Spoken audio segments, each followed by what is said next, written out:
Our episode, this one, it's called the Analytics Pivot. All right. This is the hard part. Like, we recorded those other episodes, what did we determine? Like 4 months ago? Yeah, 4 months ago. And so now we got to come back and like figure out where we left off. Yeah. We got a sweet new setup though. It's a good start. So this takes us the analytics pivot that we did, and it's funny because at the time, I by no means considered it a pivot. It just seemed like the next feature. But whenever we I think it was years later that we looked back on that time and realized that we took really a core of our product and shifted. Yeah. I mean, at that point, I was still doing primarily the primary sales person at this point, because I was doing sales and demos and then programming stuff. And I remember, at least from my perspective, I did one meeting with the company and they were like, this is all great. You have this data, but like there's nothing we can do with it here, right? Like, because our original idea was, focused on API access and that kind of stuff, and people build whatever they need. We had the map and the API at the time, right? And they wanted to visualize this data. I'm like, that's a good idea. So it is a funny thing, and I think it lends a little bit to, I guess it's everybody is solving a problem when you make a business, right? And that was our problem, is that we were struggling to get the data into our internal applications. Right. I don't know why it didn't dawn on us that that's an IT problem, and IT people aren't going to be the top decision makers in this industry for data providers. And so while our problem we were solving was good, it was solid, it was a real problem. Right. It needed to be solved. Absolutely. The people in the IT world are more like, here's a data provider that our geologists, our reservoir engineers, our financial team likes, our landmen. And so take this and put it in our system, as opposed to them saying, we want to integrate data into our platform or whatever, and then let you choose which one makes the most sense. Yeah. Because that suggests that all data providers are created equal. And I think that also is what we thought was the case. We thought that data is the data. Data is the data, yeah. And I will say, even at the time, when we were building, nobody else really had like the analytics that we had. Mm-hmm. And so, we were building and we were solving our problem, and we built out just things we thought about. And so it was this is before Power BI, and everybody had dashboards everywhere. And even our competitors didn't have any type of visualizations like that. And so, it was kind of revolutionary in our mind when they suggested, I'm like, oh, okay, we can build something like that, right? Yeah, well, I mean, it would be years, really, before any of our competitors got really heavy on that idea of analytic-rich kind of data sets. And so much so that I think it causes us a problem still today, because we talk to so many people, and their mindset is, I just want all the data, I'll build my own tools. And that's because they weren't available back then. Yeah. So it is funny. But yeah, so when we started, again, we were solving that one problem. And you were talking to a customer, and potential customer, yeah. A potential customer. And this is a great thing too to talk about. So that was seriously as easy as, data's fine, this is great, you got a map, you have some data I can export, but I can't really work with this. I can't do any more. They didn't want to host it themselves. They didn't want to export it all. They wanted to get in and quickly visualize some stuff, and then maybe export a subset of it. But, they certainly didn't want to pull the whole data down to find what they needed, And so in that call, did they tell you, like, literally, I want to see well counts by operator, I want to see cube numbers by lease? Yeah, they were looking at depths and stuff too. So yeah, they want to see some depth charts and all that kind of lateral length stuff like that. Real simple stuff. It was, basic bar charts and line charts. Nothing too complicated to where we've gone now. Right. Well, and that's an interesting step that we'll talk into next. But the initial pass of the analytics was honestly like a few counts, some aggregations. Yeah, number of producing wells, like that kind of thing. Yeah, not even real time series data though, for the most part. No, we didn't do it. No, because we had that all over on our monthly production. Yeah, we had those two charts. The two charts. That We didn't have really any of the production analytics that we have right now. Yeah, but that was it. Like stuff. The first one was. Yeah, it was. I believe it was like a pie chart with counts, and then like an average or something of production, oil, gas, water, right? Cumulative production, right? I think so. And then we had two more here that I don't remember what they were at this time. It's hilarious though because those two charts at the top are still there. Yeah, they are still there, and these two changed. I don't think they exist anymore. They might have adapted to our time series one. Yeah, who even knows? You know, the time series is a whole other thing. And then we had that down. grid at the bottom, I think. The funny part though, that customer, the prospective customer, they threw all this out there at us, and they were really engaging and stuff like that. Yep. They never actually became. I guess they did come around years later. And become a but customer. not from that initial Right. call. Yeah, not even the same people. Not even the same people. Right. So it goes back. Like I think we touched on this another one. Like chasing features when you're a young company is so tempting because like if you just do this one feature, we'll close this customer. If you just do this next feature, we'll close. And it's when you're bootstrapped, it's revenue first. Yeah. That's it. And so like everything's about can we get the next dollar in the door so that we can build a team, so we can build more infrastructure and that kind of thing. Right. It's a tough mindset to work through. It is, and hindsight's definitely not a good mindset to do because we had a plan and it was working, but we see another way to it. It's hard. Feature chasing is you get to a point, I guess. Well, and then they throw it out, and it's like this carrot that you're like, if I just do this, that's $20,000 in revenue, and then if I get that check in, then I can go ahead and bring add this new server, and then I can pay ourselves, which was a nice idea. But more often than not, it's come up that way where they would, say, oh, if you had this and we'll go build something, and it would not work out, right? And maybe later, like this one did come around, and not that it didn't move the company forward in some way because, they may not have closed, but these people may have because we had that feature now. And so it was probably overall good, but... It is, and I guess there's a nuance there. Like there's feature chasing where you're talking about if a customer says, you have this one feature, I'll buy, so you go do it. They never buy. It never works that way. Yeah. But again, if the flip side of that is it's your customers are giving you the requirements they need for your product, and if one customer wants it, with few exceptions, but still, one customer wants it, odds are others do too. Right. And so as long as you're looking at it in an overview overall, but it's a tight kind of window of chasing some nuanced feature versus improving your product for the greater goal. And I suppose that's where the long-term vision comes in. I think we've done a pretty good job. I mean, not, toot our own horns on, but we have balanced that pretty well because like that analytics one, we're like, oh, that actually makes sense. We already have all this data. I bet there's a lot of people that need to just do quick analysis here and not host all of the data. Right. Nobody wants to manage this data as a full-time job on these, depending on the side of the company. And it is a threshold where they will want to do that. Right. No. And all the smaller ones, you guys have all these people. They want to get in, grab a little bit, or just see some stuff. And so, well, and we already touched on it, but this was greenfield kind of to the industry at the time. And so it is weird to think about now because you got to go back to 2012, 2013 we're talking about. Yeah. I mean, it was not long after launch that we kind of hit this idea. And today it seems like, of course, everyone has that. Like that's what you need to have to do it. But at the time, no one had it. At least, again, there were production charts and some basics, which we had that on a well-by-well basis, that kind of well-detail page. Yeah. But it is interesting because that did pave a whole new path for us to the point now that we call it a pivot. We really it really did. We have like the navigation too. We didn't have navigation. Oh, we had tabs. The tabs across by operator, by field, by so there was a limited number of options. Number of things. It was pretty static, right? And we were really struggling because we didn't want the tabs to go off the screen. So yes. But no, that was a really. It was foundational though, and so much so that we do refer to it as a pivot now. Because it did. Yeah, it pivoted the platform into something people could live in. A tool, rather like a full-blown tool or an analysis tool, as opposed to a data explosion. Data explorer or data. Data explosion. Yeah, just I like data. It. I mean, it was just the map before then, right? And then, by 2015, we had gone even further down that path. I think. That's when we started getting into the time series charts. Oh yeah. There's a lot to that one for sure. Where it is today versus where it was, but fundamental. We're talking about someone who solving two different problems, and that's really what we leaned into. And I think that was that, and obviously that evolved over time. But I think that did kind of allow us. It did start promoting some of our growth because we had some new bells and whistles. It was shiny, and we had shiny stuff to show for marketing, right? That was another one because it showed really well. You have all these pretty charts. People love charts.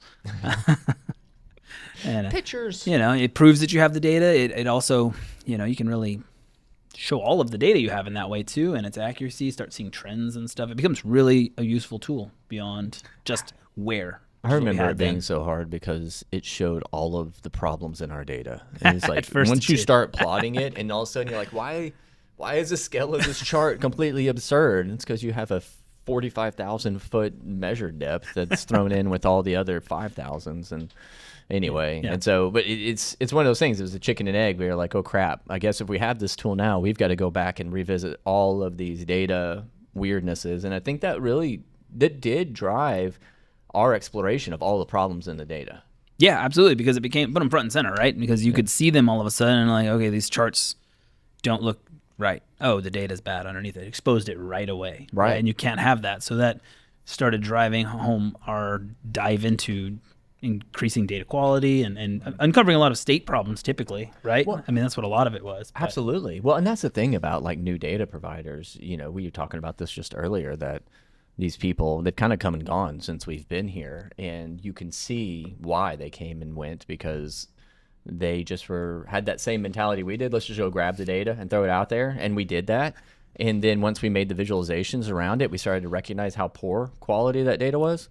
And then from there, we were able to start addressing all those issues. And then it just took years of trying to uncover all those things. But today, I think that was such a crucial piece into who we are. absolutely. I mean, that was like where we started putting all the rules in place and all that kind of stuff from all that, I think. What was going on with this personally at that time? Let's see. So I've been 2013, 14. I had a 3-year-old. I was still working full time. We were kind of trying to coordinate this stuff as we could. Yeah, Mason my son would have been 9-ish, right around there, depending on the Yeah. And then I got married a year later. Yeah. So I mean, I think we might have been in wedding planning mode sometime around there. We worked dumb amount of time that you had done around those times, like so much time, so many hours. Yeah, no, it was easy because it was easy to slip into that because there was you uncover these issues and you want to fix every single one of them, right? And so it's easy to just keep working until they're all done, but it turns out there's just always more to do, no matter what, when you're building a company. And so yeah, and so our infrastructure at that time, that was the Rack and Liberty still, and all our servers were named after Office characters. That's right. Which still to this day, Garbage as a server is my favorite ever. I love the name Garbage. That was a good name. Yeah. But that's right about when we moved. Yeah. I feel like we had to have moved right around then. Yeah, I'm not exactly sure on that one. I think it may have been a little bit later. But anyway, there's so many funny stories at that in Liberty. I think we already talked about us building that, the electrical and all that stuff. But, wiring all that up. And, yeah. And I loved when we had issues because I was the closest one to it. And by closest, I meant 45 minutes away. I was an hour and a half, so, And it's like, sounds like a personal problem. But yeah, so it's so funny because like you talk about this and it seems so kind of inconsequential as far as like, sure, we started adding analytics into it, but it really did change everything we did. And it honestly opened up the chapters to the next things we would do. And it was just one meeting that caused it all. It's weird. It's wild. Yeah. What happened if I had not taken that meeting? That's a good call. Good call. We probably would have gotten there eventually, right? Yeah, absolutely. So, Probably. okay, so, how long did it take us, do you think, to build out those analytical portions? Not long. No, right? because I had a follow-up like later that week to show them stuff. And so it was Sure, we can do that. Yeah, it was very quick. And the follow-up ended up being, a quick call and then some emails that were sent with the new layout. And I don't think we had a easy deployment at the time, so there was a little bit of delay in getting it rolled out. We used to host on IIS. Right. And that's one issue. The querying, though, speed-wise, wasn't too bad. Wasn't terrible, right? Our structure at the time, I don't know if we were working with the normalized or denormalized kind of structure because today we've got two structures that we work with a lot. One specifically for the analytical engine and the other one for the exporting. Right. This one was, I believe, all of our stuff at the time was just based on raw production tables. and the header stuff denormalized, right? Mm-hmm. We didn't have a And- whole lot of and options in there. Okay, so this is great. Yeah, we had state databases, and all of our well-detail pages called to their right. respective state database. We had a metadata table that told it which procedure to call, Which gave us the and tabs. gave us the tabs, gave us the fields, all those things like that. It was very flexible. Super dynamic. It was actually pretty. I'm a dynamic nerd. I don't know what my problem is. Do you remember like dynamic JavaScript Yes. and making ASP write JavaScript for us? And that was fun. That was In Cold Fusion. Cold Fusion. Love it. I guess that's a yes. It's so crazy because you compare it to what's out there today, and it's just so different. It's a whole different world. Although we were all doing the same things. Dynamic. We were doing it. We're doing the same things, a different, and I don't know, depending on who you talk to, a better way or not. Certainly more cumbersome. I feels like sometimes this time, you know. Yeah. No, but I mean, it's so great. I remember being at Schlumberger and writing those tools that were dynamic, and everybody would look at it and they're like, "I'm not touching this garbage." And nobody wanted to touch your dynamic table builder thing. But Form builder. it worked so good. It was a beautiful thing.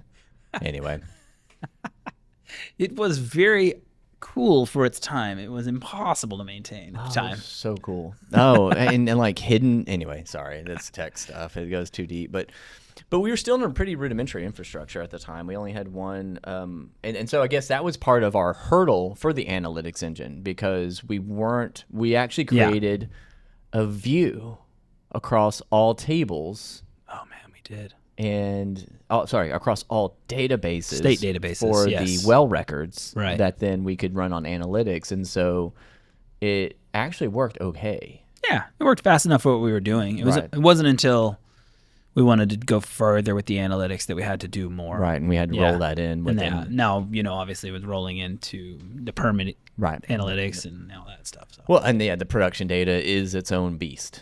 Always has been. Right, And it was just comical because I had been in the industry. We had both been in the industry for, better part of 10 years at this time. Yep. I think I got in 01, and yours is not long after that, maybe 03. Yeah, 2 or 3. Yeah. Yeah. So we're 10 plus years Right. into the industry.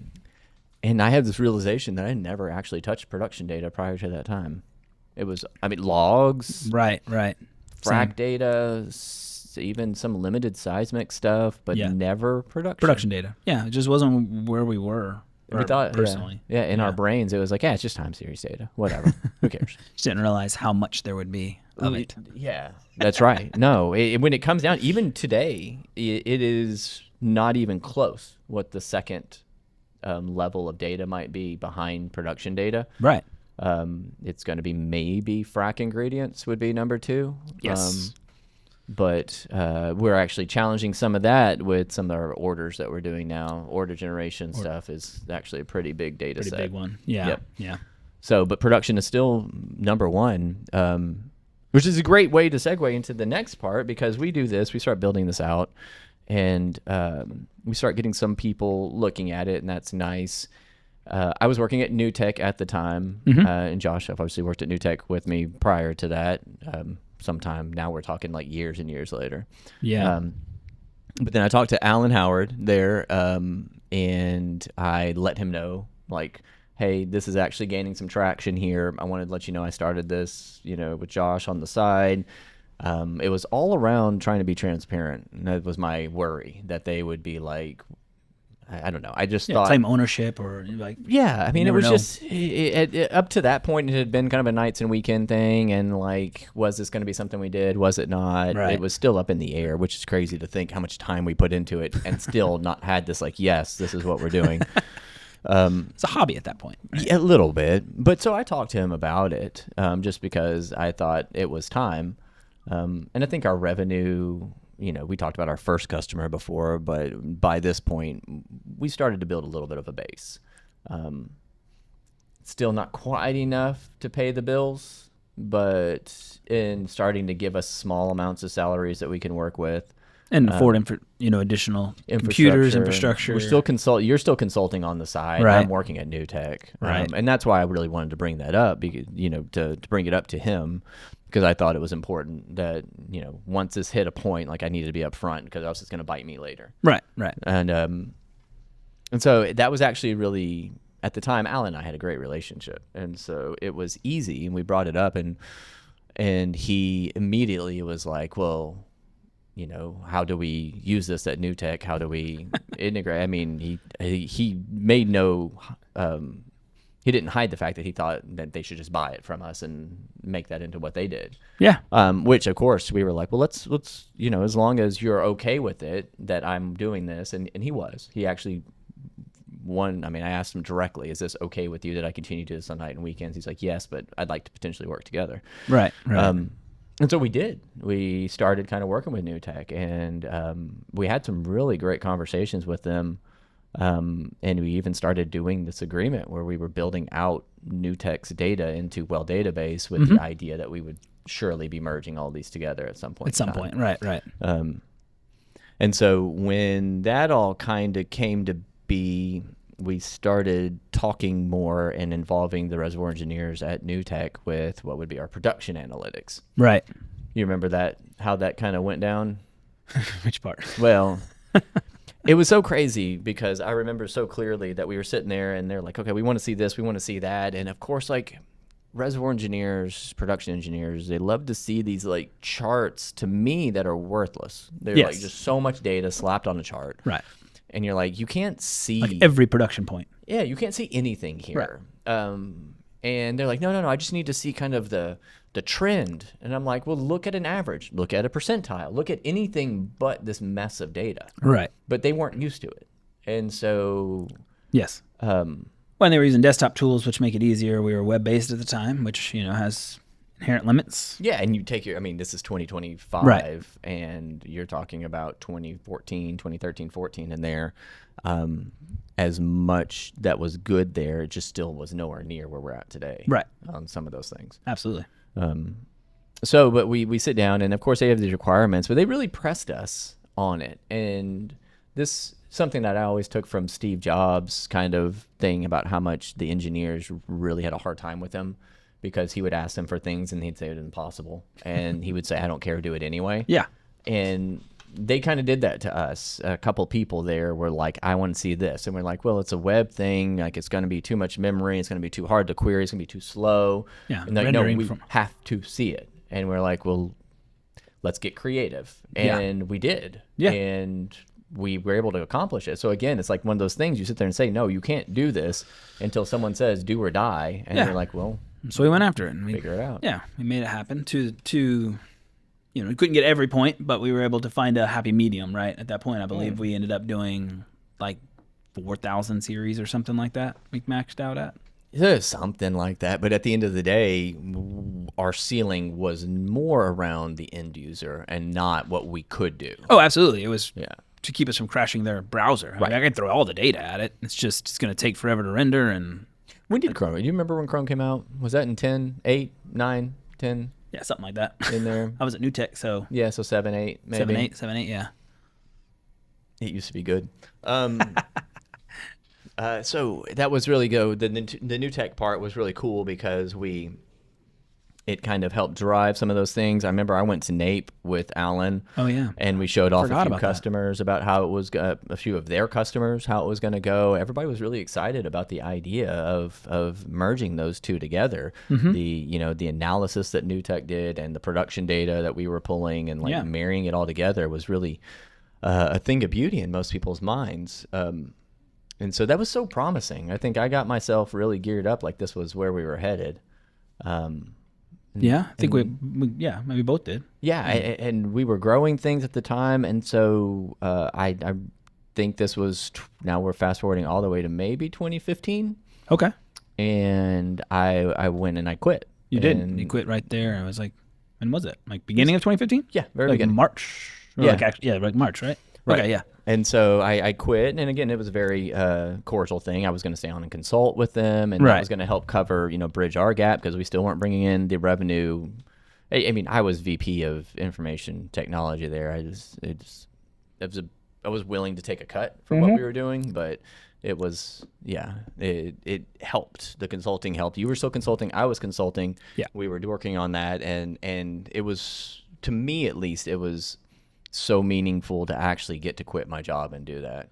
You were able to support it at the time, like obviously, like you said, it was a little cut, but Right. you were able to support it. No, and it was amazing. And it was so exciting that it was actually going. It was moving. It was, I don't know. I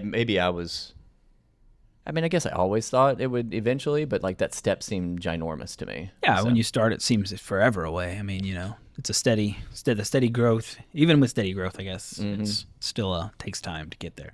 So it does. And so we continued to work with New Tech though. Like I was consulting with them.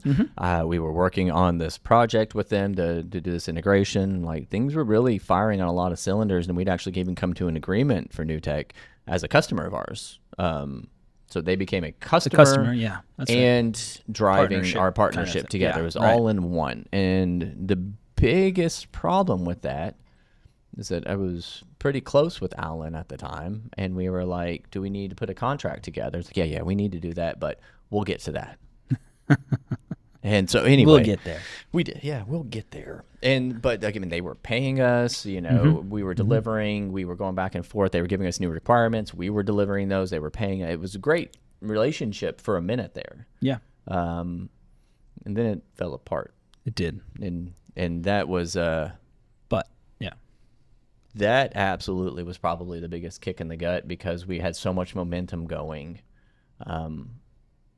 And I remember after it happened, so without too much detail, just Alan left the company, and that fell apart. No fault really of our own.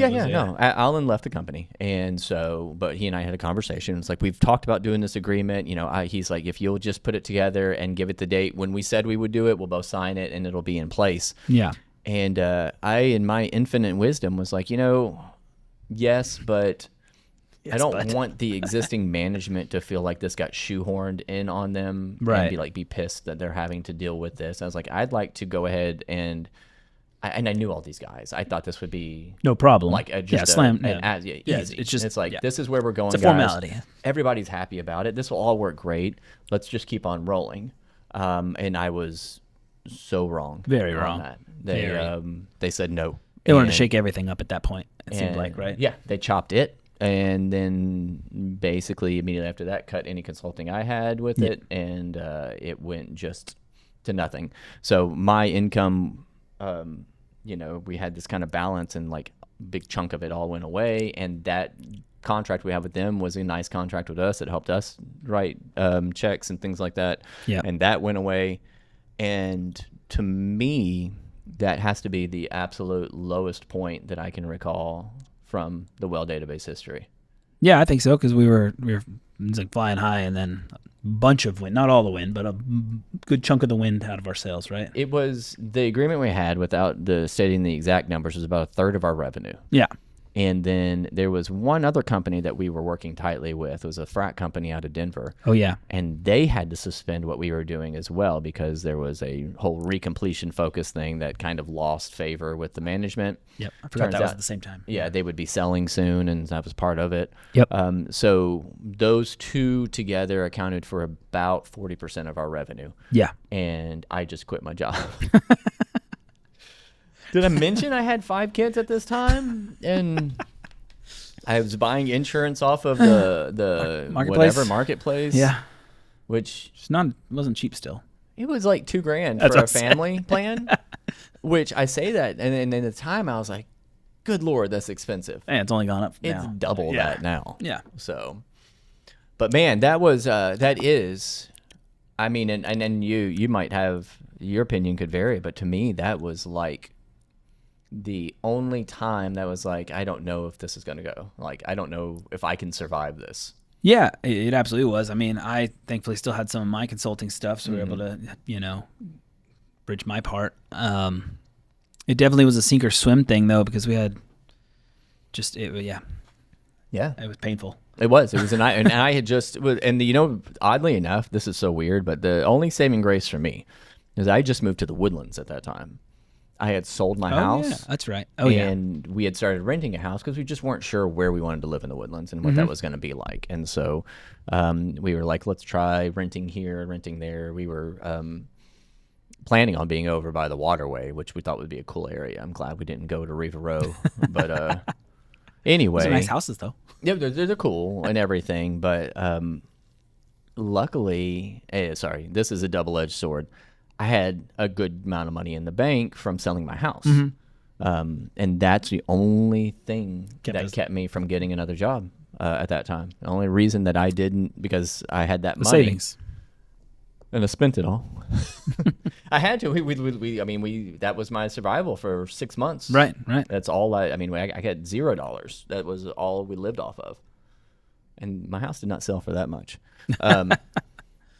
But no, that is absolutely, to me, like there's so many things that were challenging with that. Yeah. Yeah, and then again, you had your consulting thing, which it felt like we had to lower what we were paying you, and so you did triggered more over to there. Right. And so like, it was just such a kick in the gut. Yeah, it was, because and then I was taking on more over there, so less time for this, and it shifts everything. But the flip side of that is that we did get very kind of make or break. And so I found myself on the road more in people's offices. Yeah. And I think it was probably only 3 months later we had regained all of that revenue back. Then some. And so we were back to that good. But that was such a weird thing. And honestly, like, we blew through all our savings. I had liquidated my 401k. We blew through all of that just to live through. So, but again, where we were was I got paid a fraction, and then I had my consulting that made up the rest, and now consulting was gone and my fraction was gone. Right. And so even though we had made back that revenue, I was still supplementing it with what I had in savings until that was gone. Yeah, that was a tough time. It was a tough time personally too. It was just because it's challenging once finances get involved. I mean, it makes a fracture everywhere, right? Right. No, I've got 5 kids and a wife. I've been extremely stable for a decade or more, and all of a sudden it's shaken up to the core. And we talked about this the other day. Our wives are troopers for that's an understatement for dealing. I mean, it's something that people don't talk about, but your spouse, if you're married, is just as much in it as you are. Yeah. It's something, we'll say. I don't like to think about that time. It really is like, it bugs me how bad that felt, the whole thing. But, yeah. It's good to remember, I guess. It's good to look back on. I'm glad we're not there now. I don't want to go back. Mm-mm. And we were obviously right there. We were preparing to get married, and all this stuff happened. Yeah, I know. Because we got married, I guess, 5 months later. Yeah, that's because this was in the early summer parts when all this happened, and you guys got married that September. Yeah. So, and it's so crazy because like life didn't stop for any of it, and so like we had this big family vacation that we had already basically paid for, right? And then like we're broke, and then going on this big vacation, and it looks so ridiculous. You're like, you have no money, and you're going to Disney World with your 5 kids. You're like, I paid for it already. What am I gonna do? Nobody gets anything. Yeah, it's like, don't ask. Just stay where you don't are. Ask. But that's it. That's the ugly part, and I love it. Again, I hate thinking about it, but I also love it because everyone loves to talk about the success. Like, oh, you guys did so great. You've succeeded. You're like, you don't know how ugly it was. There was a whole ugly part that you didn't see. Yeah. It's not. I'm not even sure we're talking about the ugliest part yet, though. I don't know. The amount of work we put in, that started weighing on our personal lives quite a bit already. But I think it would weigh in more later because it didn't let up then. It got did not. Worse, if anything. It did. So the hours, the long hours. Yeah. And again, with families and things like that, it just, you can't have it all. There's 24 hours in a day. Right. But still, financially, I think that was our low point. That was our lowest financially. Yeah. The darkest days financially. But you come out of it, right? And you're stronger on the other side. Grit. Grit. Determination. I don't know. I wonder, what do you feel like when you think back on those and your grit and determination? Did you ever say this might not work? No, I dug in harder. I felt like I don't know. I turn to personally, like, we need to. I'd hear you started selling then, and so like you'd be like, oh, I've got in front of these people, they need this, that, the other thing, and I would do my part to try and make that happen so that we could get that dollar back. Right? It was never, it's not going to work. It was, okay, I'm going to do that. I'm going to do it quickly so that we have something to show them when he goes back in. We can, get them earn them as a customer. And so, but that's just how my mind goes. Kind of a fixer, I've determined. Yeah. And so, like, that's how I fix the situation. It's not I'm not going to give up on it. I'm going to try and fix it. And that's how I fix. Yeah, it makes sense. I come to some of a similar conclusion. It's like everything's a problem to fix. Just don't get overwhelmed by it all. Just like, what's the problem and how do we fix it one by one? And so it's in a similar boat. I don't know what it is, but when we were getting low on reserves and money and things, I never thought, like, should we give up? I thought, what do I need to go get another consulting job? Do I need to get another 9-to-5 job? Right. What do I need to do to bridge this gap? Yeah. But I didn't lose faith in the whole thing and in what we were doing and who we were. But it's not easy. It's definitely not easy.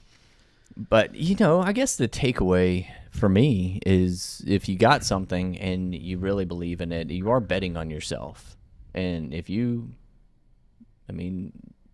I said that in the post the other day. Like, you're always betting on someone. When you get a job somewhere, yeah, you're betting on them. They're in control of it. You're betting on the ownership. You're betting on everything because honestly, they could cut you in a moment's notice. Right.